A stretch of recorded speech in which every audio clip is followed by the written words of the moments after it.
சோத்திரம் உண்டாவதாக. தலை தாழ்த்தி ஜெபிப்போம்.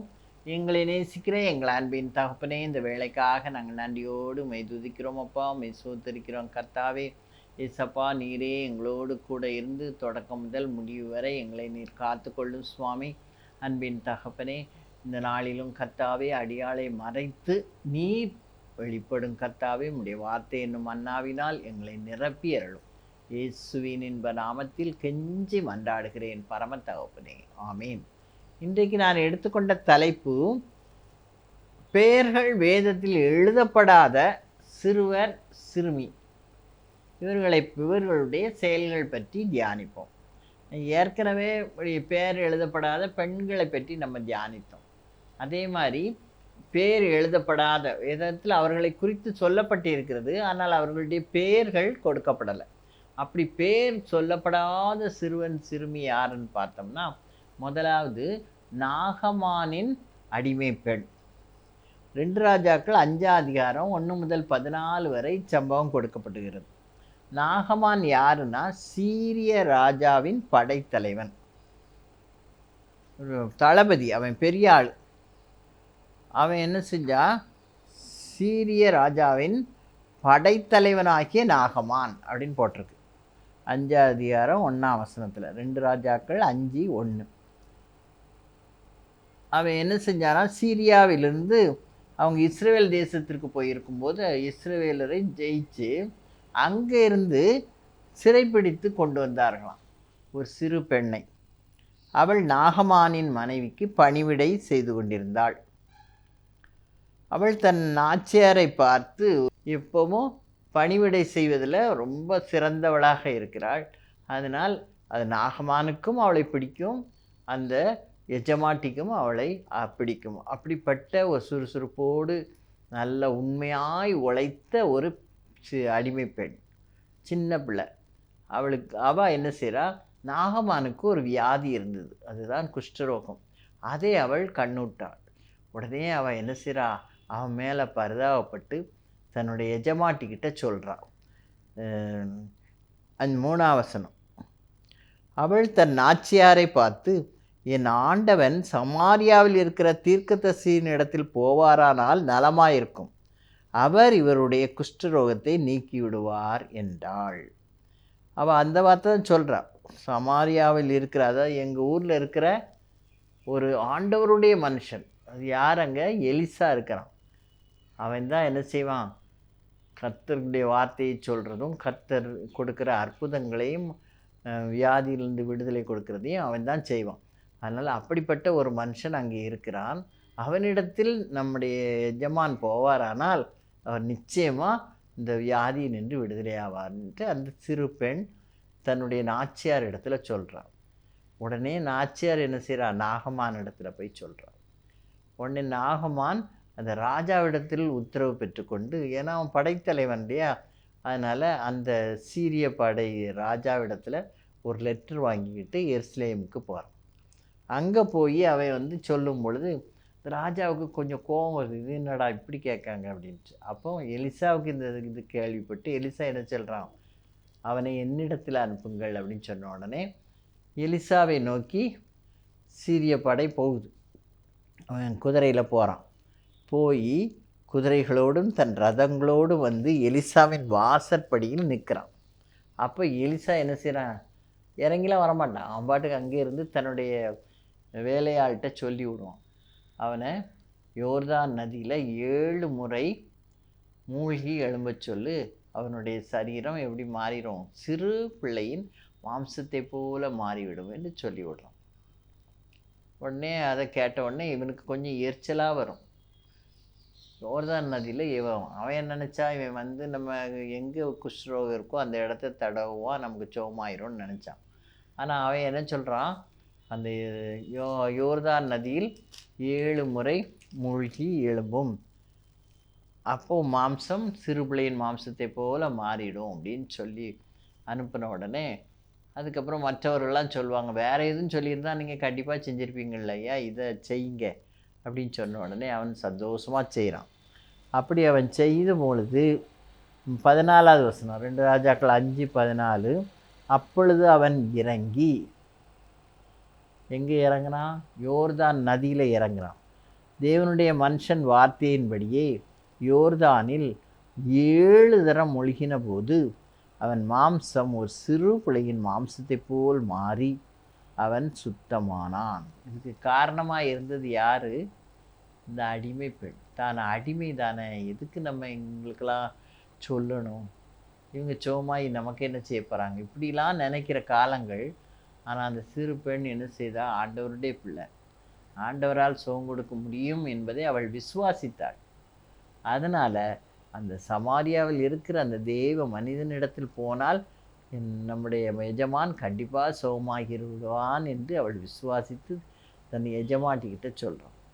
எஜமாட்டிக்கும் அவளுக்கும் ஒரு நல்ல ஒரு அண்டர்ஸ்டாண்டிங் இருந்ததுனால தான் எஜமானிடத்தில் கூறும்போது எஜமானும் அவளை குறித்து நல்ல எண்ணம் கொள்கிறான். அதனால தான் அவங்க என்ன செய்கிறாங்க? அதை செயல்படுத்துகிறாங்க. கடைசியில் அவன் நல்ல பூரண சுகமாகி தேவ நாமம் மகிமைப்படும்படியாக காரணமாக இருந்தது யார்? இந்த சிறு பெண், நாகமானின் அடிமை பெண் தான் இதுக்கு காரணமாக இருக்கிறார். அவளுடைய பேர் அங்கே கொடுக்கப்படவில்லை. அடுத்தது யாருன்னா தாவீது. சவுல் வந்து தாவீதை என்ன செய்கிறான்? வெறுக்க ஆரம்பிச்சிட்டான். ஏன் வெறுக்கான்னா, அந்த போரில் தாவீது ஜெயித்துருவான். ஜெயித்த உடனே மக்கள் எப்படி பாடுறாங்களாம்?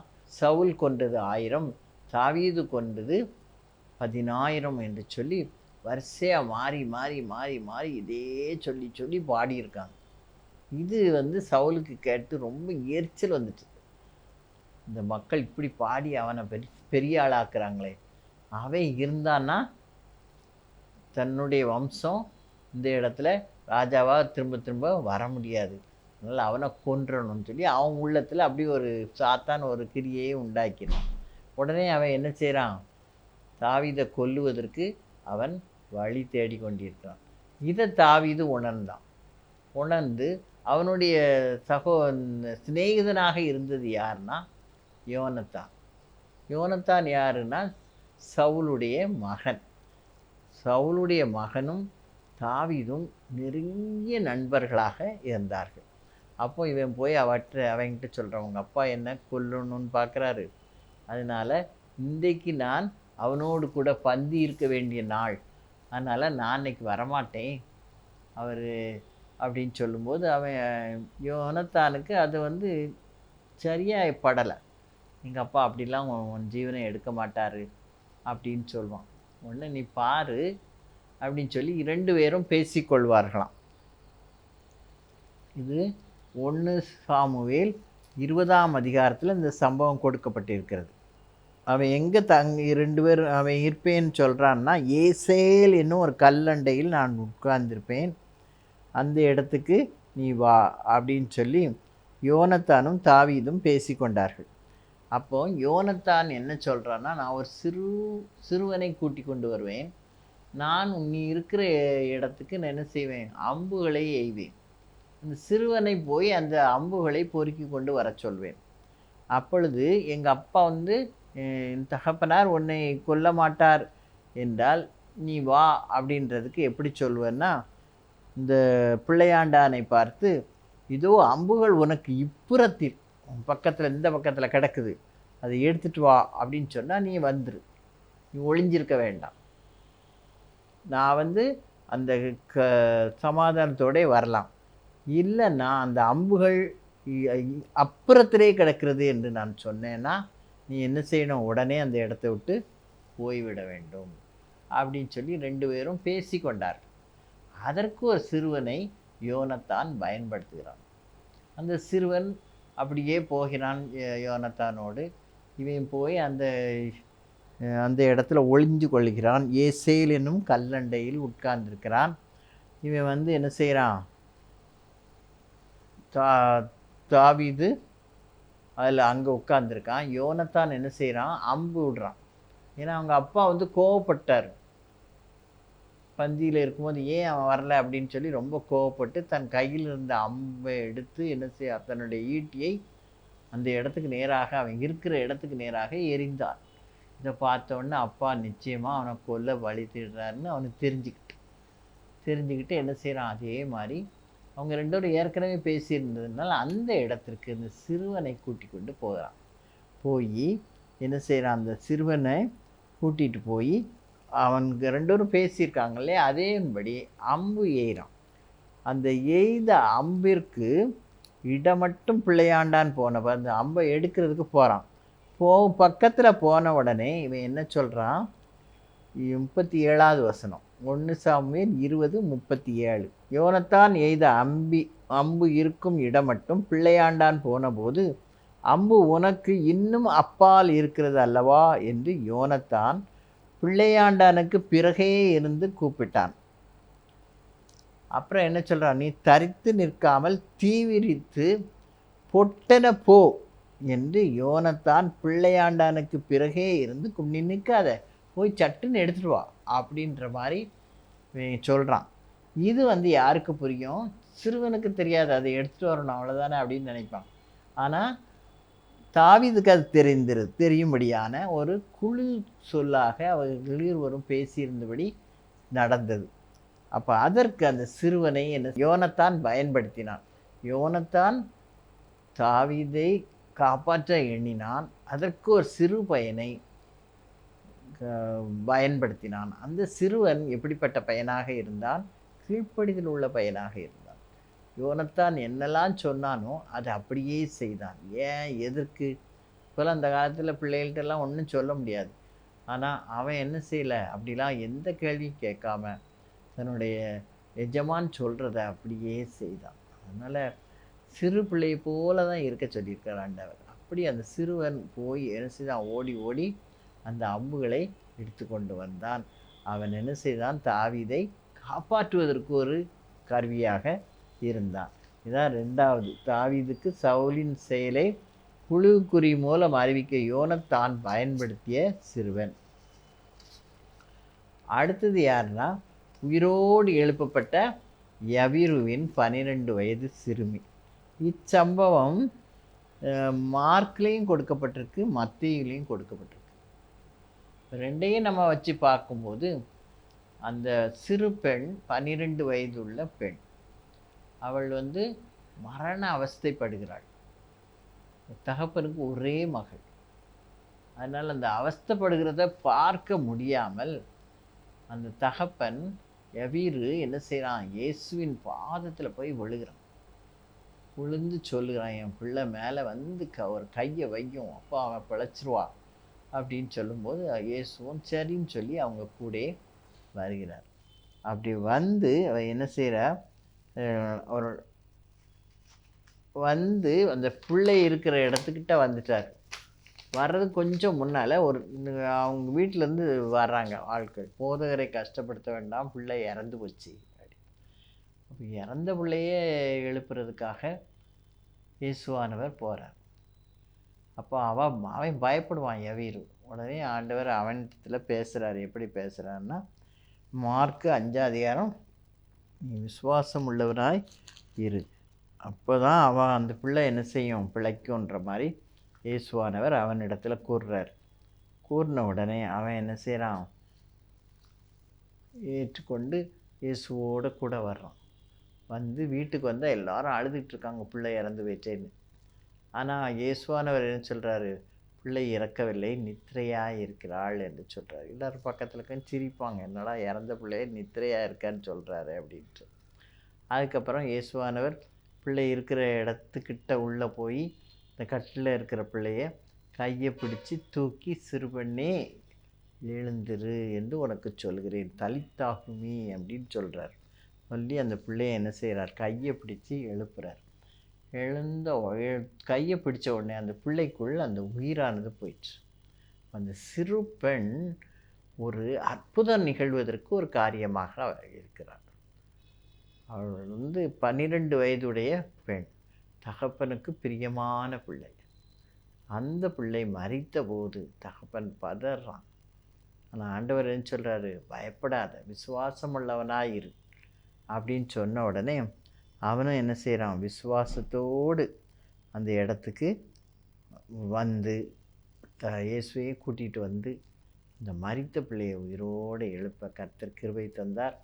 அந்த எழும்பின உடனே இயேசுவானவர் என்ன சொல்கிறார்? அந்த பிள்ளைக்கு ஆகாரம் கொடுக்க சொல்கிறார்.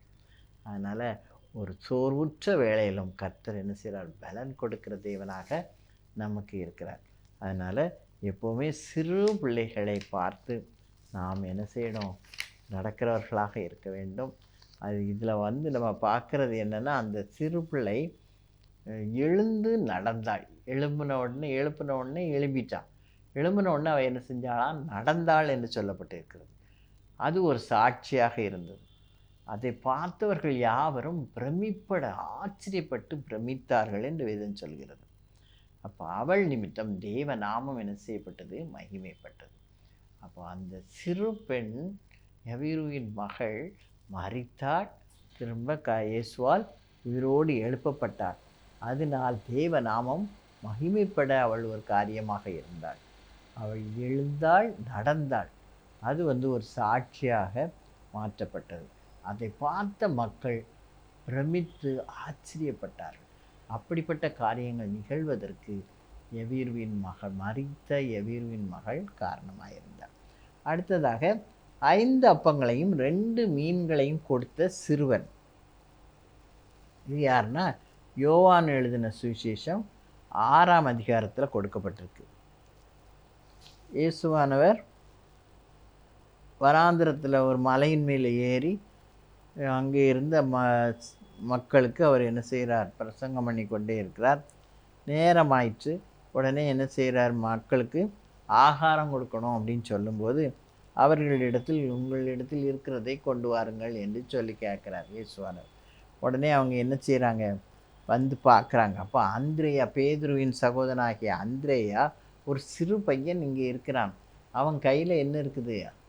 5 வார்கோதுமை அப்பங்களும் 2 மீன்களும் இருக்கிறது என்று சொல்லி கொடுக்குறான். இந்த சிறுவன் கேட்ட உடனே என்ன செஞ்சிட்டான்? கொடுத்துட்டான். அவன் சாப்பிட்றதுக்கு தான் வச்சுருந்தான். ஆனால் அதை என்ன செய்கிறான்? இயேசுவின் கையில் கொடுத்துட்டான். அப்போ அந்த பையனுக்குள் எப்படிப்பட்ட ஒரு தன்மை இருக்குதுன்னு சொன்னால், கொடுக்குற தன்மை இருக்குது. சின்ன பிள்ளைகிட்ட சில சமயம் கேட்டால் கொடுக்காது. ஆனால் இந்த சிறுவன் என்ன செய்தான்? 5 அப்பத்தையும் 2 மீன்களையும் எடுத்து கொடுப்பதற்கு அவன் வில்லிங்காக கொடுத்தான். ஆண்டவருடைய இயேசுவின் கரத்தில் போகும்போது அது என்னதாக மாறுது? வலிகி பெருகுகிறது. எப்படி? 12 மீதி அதாவது அவங்க இங்கே வந்த மக்களெல்லாம் பந்தி இருக்க சொல்கிறார். அவங்க பந்தி இருக்கும்போது அவர்களுக்கு பரிமாறப்படுகிறது. மீதி துணிக்கைகளை 12 கூடை நிறைய எடுக்க முடியாத நிரம்பி வழியும் ஒரு ஆசீர்வாதத்தை கர்த்தர் அந்த நாளில் கட்டளையிட்டார்.